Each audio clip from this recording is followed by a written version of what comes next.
Oh, bring the beat in.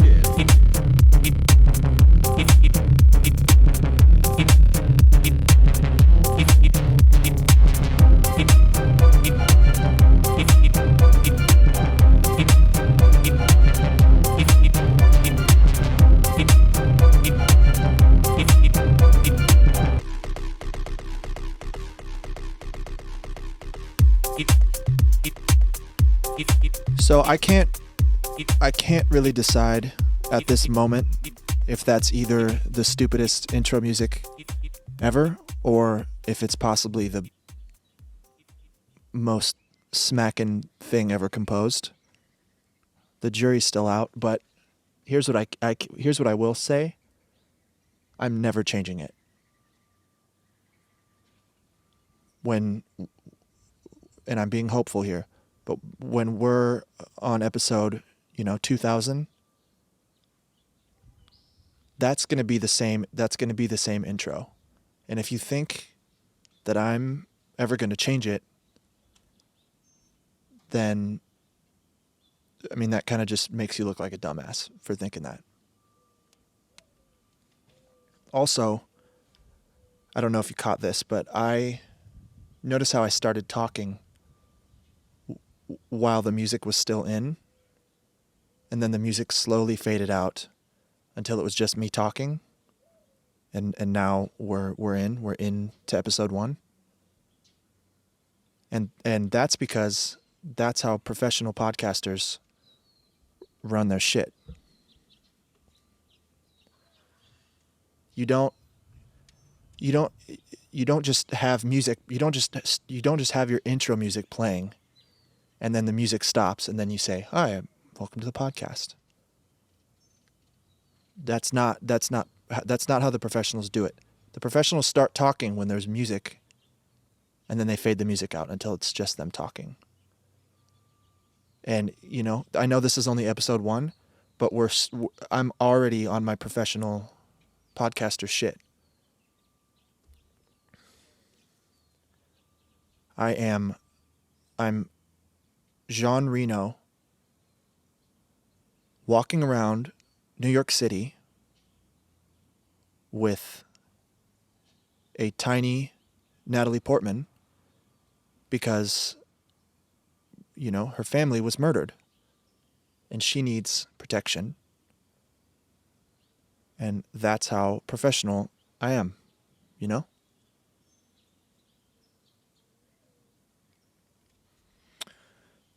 Welcome to episode 1 of my grandmother's favorite podcast.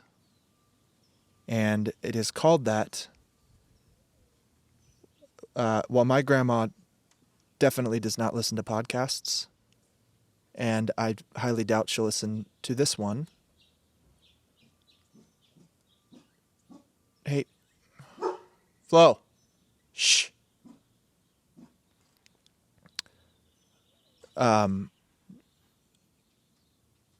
I don't think she'll listen to this one.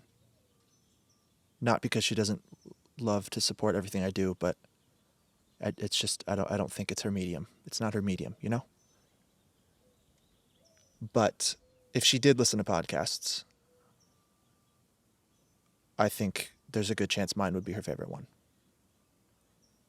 And she's my favorite person in the world. So this podcast is dedicated to my sweet Ba Noi, which is grandmother in Vietnamese. She's Vietnamese, therefore I'm Vietnamese. That's how that works.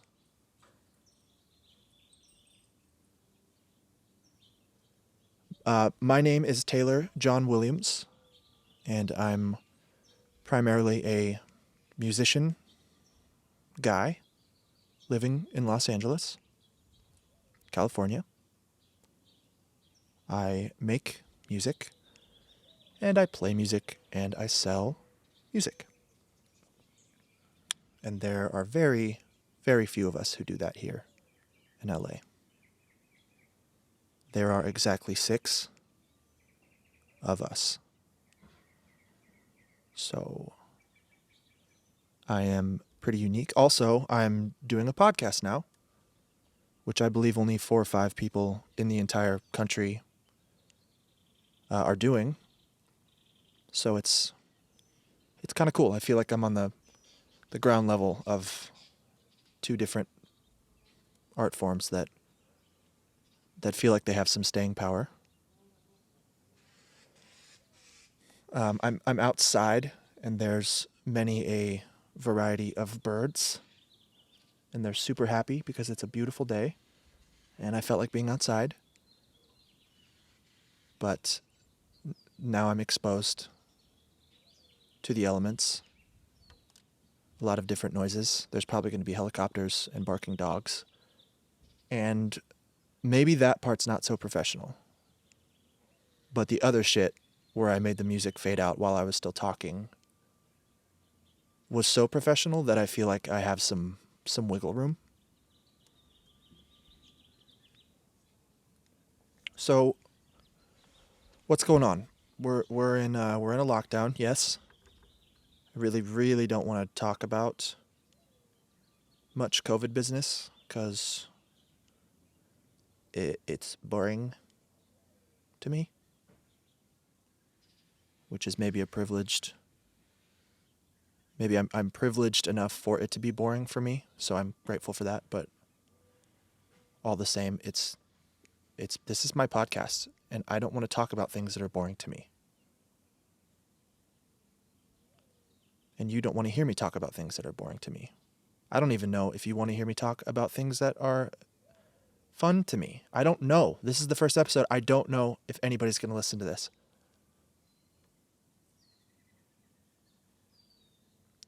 But yeah, we're in lockdown, and we're kicking it in our homes, and we're getting to know our families, and we're realizing how hard it is to shop for groceries anywhere that's not Trader Joe's.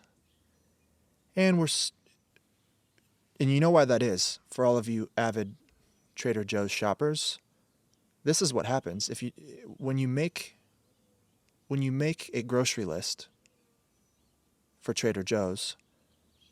You're not making a grocery list of food items. You're not writing down foods. You're writing down Trader Joe's foods. You know?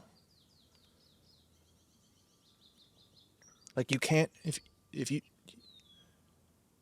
try to go to a different store with a Trader Joe's list,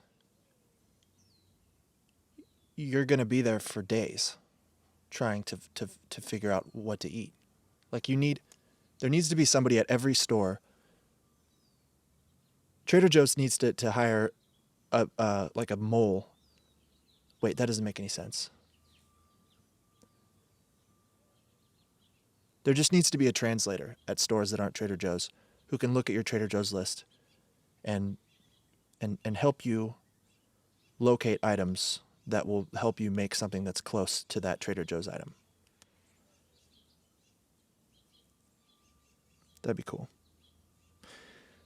So we're standing in lines, and we're washing our hands the appropriate amount, and we're starting to miss things. We all have things that we miss the most. And I feel like I'm at the point in this whole thing where I just miss like sexual tension, Like, just the tension would be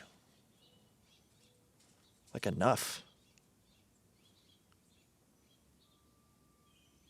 to get me through most days. Like, the idea, I'm sure you understand how sexual tension works, but the idea that there's somebody in the room who would be interested in putting their stuff around your stuff. You know what I mean? And you want to put your stuff around their stuff too. And that desire for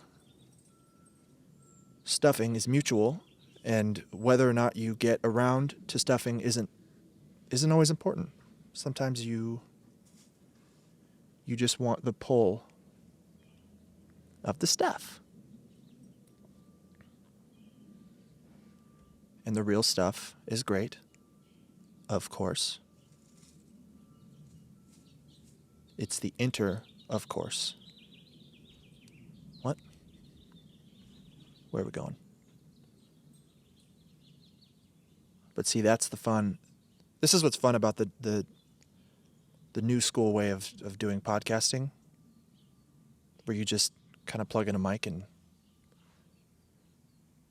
really you pray. You plug in the mic and you pray. You press play and you pray. And then you end up stumbling upon words like of course, which I think I'm going to coin that. Corn that. Corn, that's what I meant to say, not coin. Corn. I want to corn that word.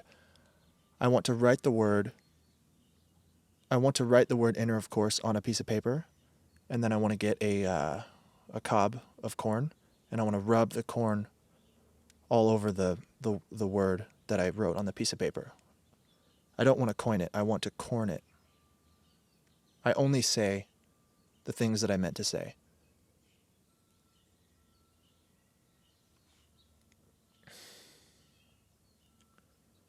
But these things happen when you talk to yourself. I'm talking to you, but I'm talking to myself. I'm talking to you, but I'm talking to myself.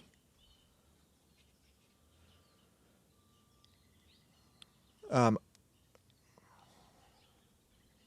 poured a little bit of gin into my coffee because I felt weirdly anxious about recording this. I don't know. I definitely don't love the sound of my own voice coming back to me through the headphones. So that's, yeah. But it's really, really gross. It's just black coffee and gin, and it's disgusting. I started playing Minecraft since this whole thing went down. Let me backtrack. So I took a road trip to see my family in Oregon, to see my folks. I live in Los Angeles. Took a road trip to Oregon. I may have already said that I live in Los Angeles, and I'll probably say it again because I like the way it sounds. I don't often like the way it feels, but I like the way it sounds. Anyways, I took a trip to see my family, and for all of the drawbacks that this COVID business has brought upon me, I'm not sure that's a good sentence, but you get what I'm saying. I do have a newfound love and appreciation for my family, which feels really nice. And I have great folks. And I got to spend a bunch of time with them and my little sister, who's 15, and I adore her. And she decided that she wanted to download a game called Minecraft to her Xbox. And if you don't know what Minecraft is, it's basically like, okay, you hit new, it's a video game, right? And you click new game. And you appear in this world. And you're very vulnerable. And you're naked. And you're a vulnerable, naked, idiot baby person in a dangerous world. So you got to get to work right away. Or else it's going to go badly for you. So basically, you run around and you gather materials that enables you to craft shit, which enables you to gather better materials that enables you to craft better shit, which enables you to gather even better materials until you have the best shit in all the land. And you are no longer this vulnerable baby idiot, but instead you're like Megatron at a petting zoo.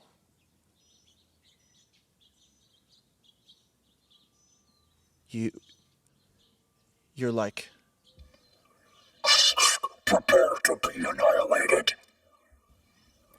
And then everything around you is just like, meh.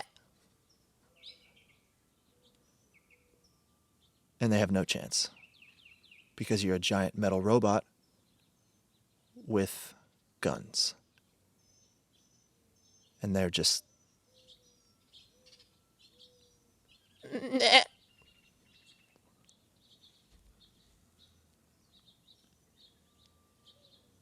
So that's the general idea. So I'm watching her play this thing,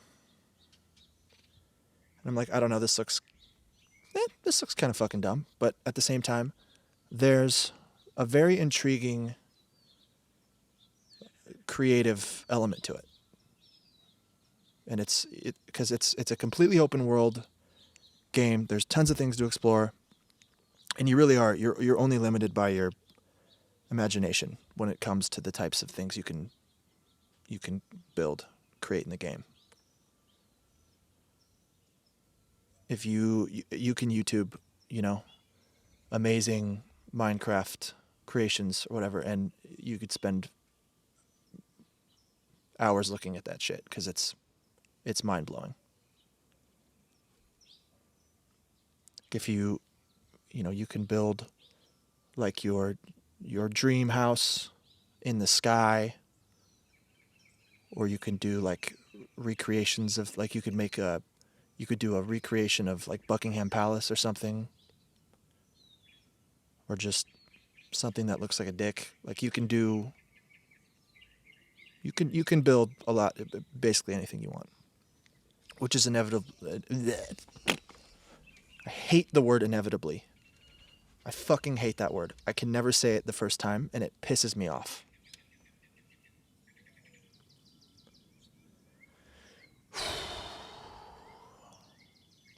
But that's what drew me in. The creative element is what drew me in. And here's the problem. The problem with Minecraft as it relates to me. I go pretty deep on anything that's interesting to me that I start. And it takes kind of a lot for me to get interested in something. I'm not interested in a ton of things. But if something grabs me, I go deep. Like super deep. Like the well in 300 that Leonidas kicks that snitch down who thought it was a good idea to roll into his house and start saying sexist shit to his wife.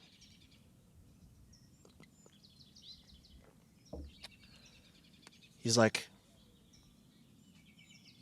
that guy just I don't know where he's from Persia or something, and he just rolls into Leonidas's house and starts saying sexist shit to his wife. And Leonidas is like, what?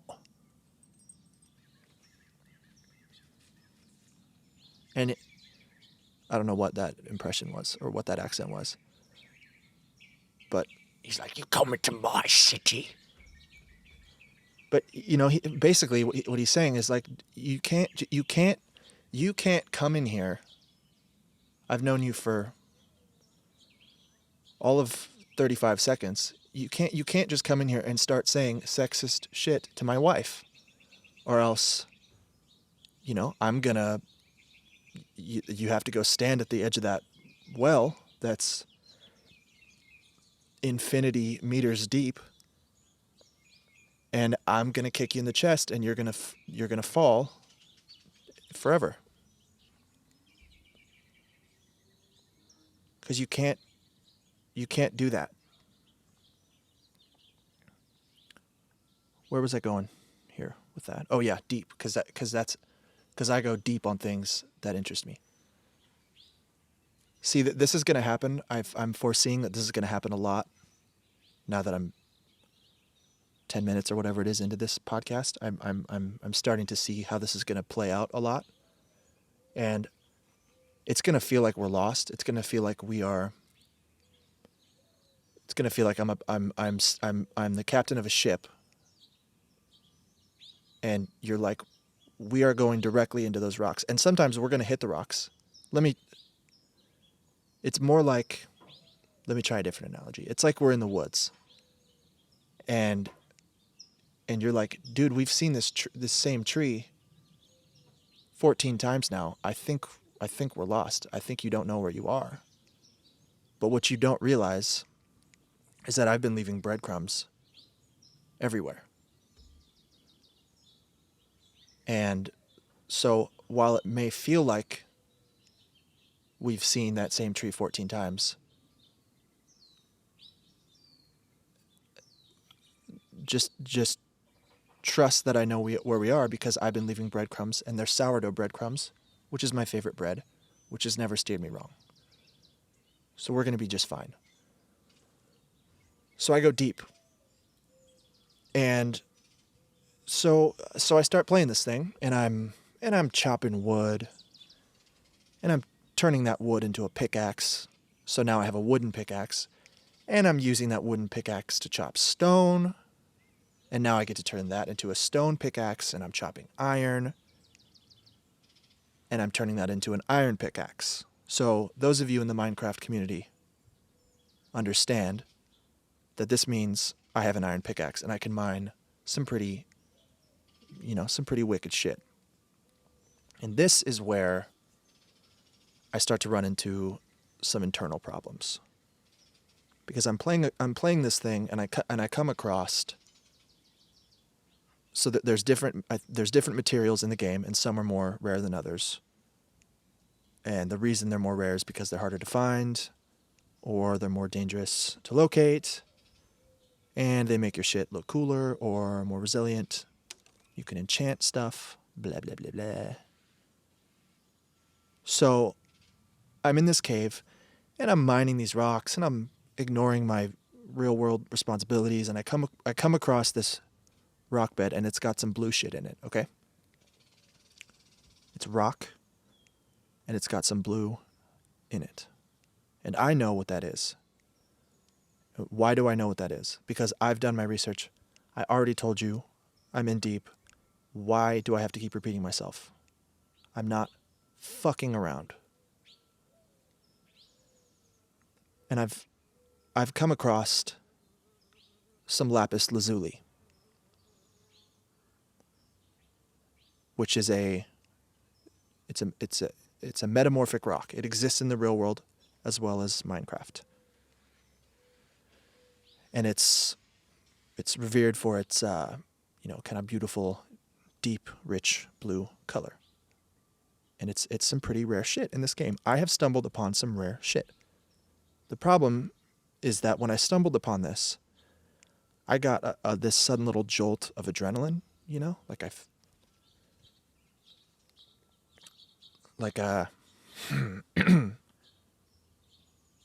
of like that feeling when you're at a Chipotle and you notice a pretty girl, and she was looking at you, and then she immediately looks away, and she kind of smirks, and you get that little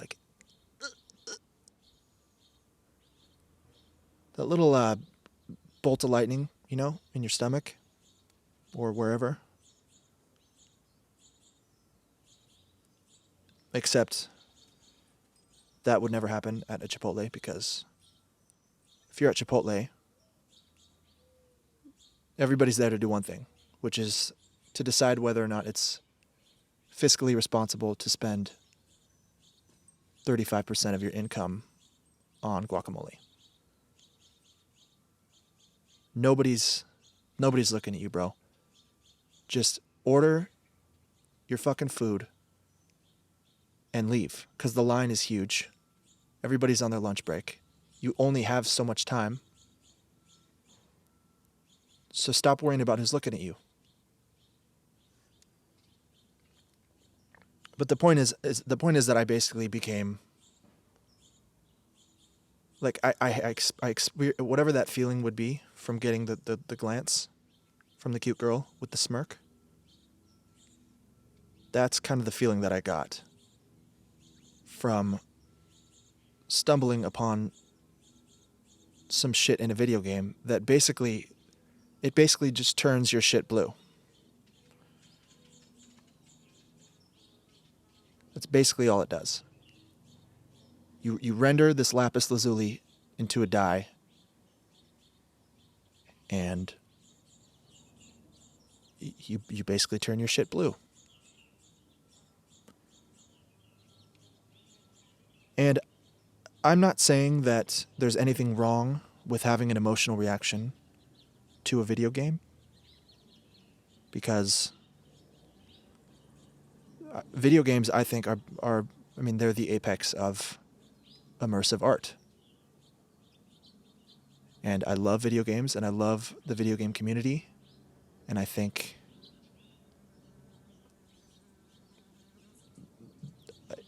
wow, that is a massive, massive B. I think that having an emotional response, oh my God.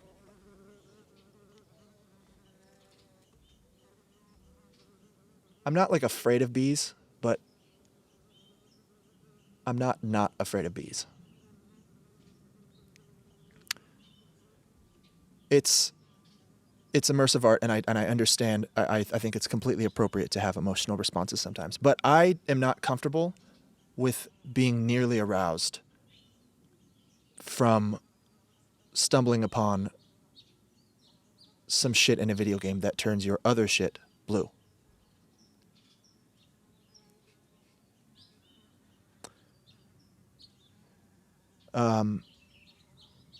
Okay. What else? Hey, Max. Max is my fact checker assistant guy. If you're familiar with the Joe Rogan podcast, he's kind of like my Jamie. And did you get in touch with him? So Gerard Butler is a huge fan of The Voice, the TV show The Voice, which I was on like 5 years ago.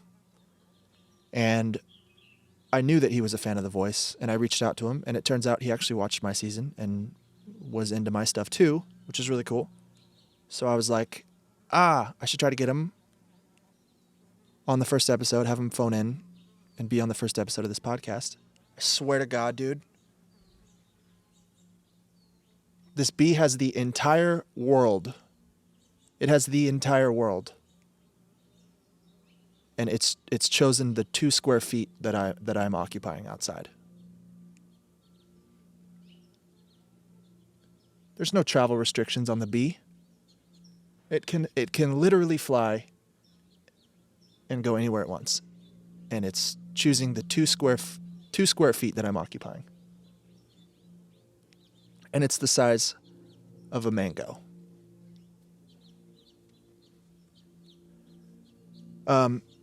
So Gerard Butler did we get that confirmed? Oh, he never confirmed? Oh, we never even talked about having him on? Oh, I'm not even talking to anybody right now because there's nobody else out here. There's just me and this giant fucking bee. Gerard Butler was so good in Phantom of the Opera. Bet a lot of you didn't know he was in that. That's him. That movie is kind of dog shit, but the music is so good. And Gerard Butler has such a cool, burly, dare I say, masculine singing voice. I don't want to aggress anybody at the microscopic level, but I'm just going to say it. He's got a masculine voice. You know what I just decided?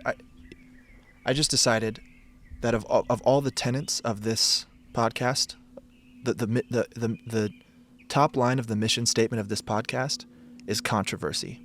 So I'm going to say things like masculine. Sorry, but because I'm still building the brand of this podcast. I don't know what my identity is yet. I'm identity neutral. But I'll tell you one thing. This podcast is going to be all about controversy. I'm going to say things like masculine and dicks, etc. Try and hold me back. But yeah, he's so good in that movie. My ex-girlfriend showed me that movie, and I thought it was dumb, but the music is so good, I didn't care. And Gerard Butler's a fox. Especially when he's like, Let the dream begin. Let your darker side give in to the power of the music that I write. The power of the music of the night.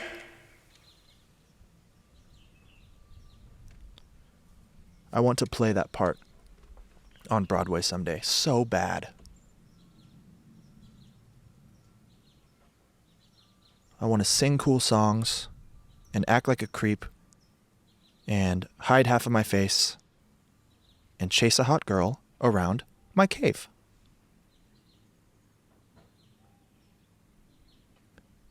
Because that is the American dream as it relates to me.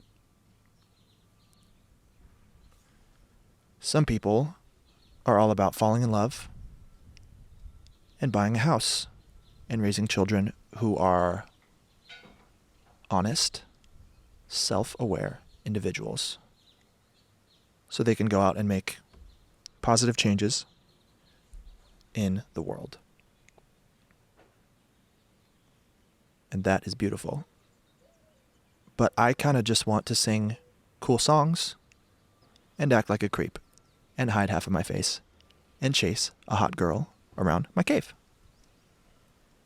You know? I mean, I guess that's good.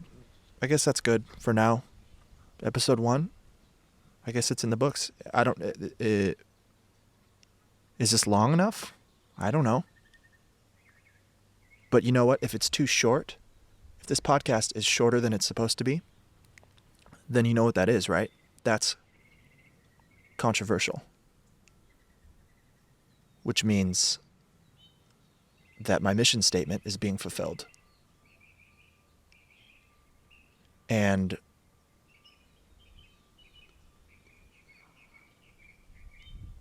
that's all I want, is to fulfill my mission statement, which is to be controversial. So I'm going to end it. And I want to say thank you for listening. If anybody is. My name is Taylor John Williams. If you'd like to check out my music, I'd very much appreciate that. I have an upcoming live stream concert via stageit.com. That's STAGEIT.com. And that's going to be held on this coming Sunday, May 17th. And I'm going to be playing all Bill Withers music. Big, bad Bill Withers wrote some serious music. And it's going to be a good time. And I'm looking forward to it. So if you want tickets,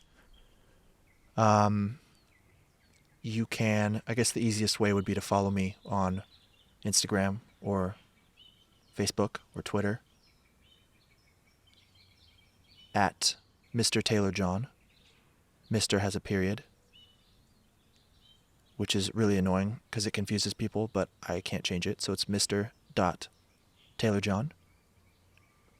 Or you can get them through my website. You can get tickets on my website, taylorjohnwilliams.com. That's actually the easiest way. Just go there. And this has been a lot of fun and weird, which are my two favorite ingredients in the cupcake of life. Thank you. I appreciate you. We'll do it again soon. Bye.